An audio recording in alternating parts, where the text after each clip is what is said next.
50 years ago that our parents had to go and sign for us to go to Ville Platte High School. Is that right?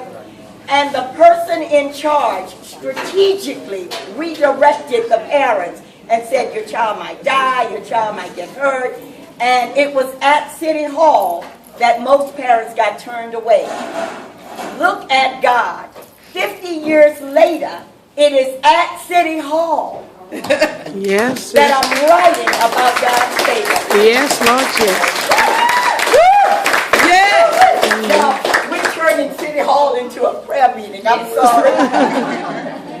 Okay, Paul, tell us about it, baby. Well, for me, going to Ville Platte High. You can't hear you, my dear. You got to have great Sibley voice. Okay, I wasn't prepared for this. I should because I mean I taught all those years, so it's just I wasn't prepared for this. But anyway, going to Ville Platte High was something that really changed my life pretty much. I think, well, I'm pretty sure had I stayed at Stevens, it would have been Stevens, Southern University, and some medical school. And I knew that. But going to Ville Platte High and then not being able, the person that was geared for that type of environment, I couldn't take it. I didn't have the courage to stick it out like Grace did. And I knew that. So one Wednesday was on the bench, and I told her I wasn't coming back. And she didn't believe me. But tell them what happened that day on the bench. On the bench. They had a little noose hanging up there. They had their razors and their clippers.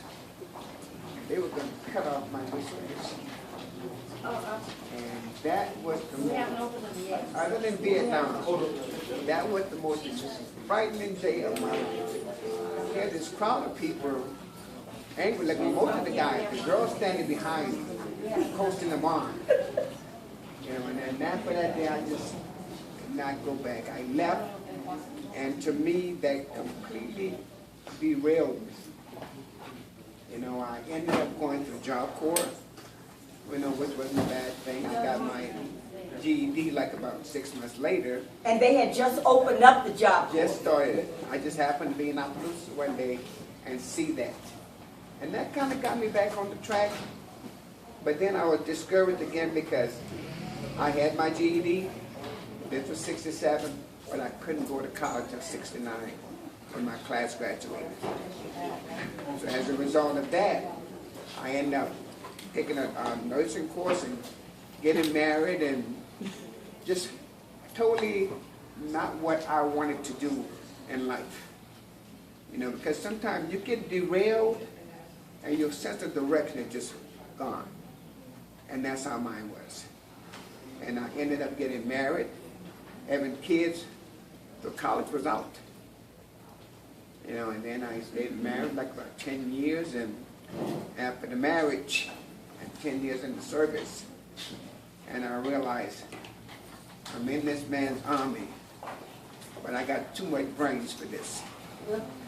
So let me try and find my way. So I found my way to Virginia Commonwealth University, and finally graduated college, and I ended up teaching and retiring as a teacher. But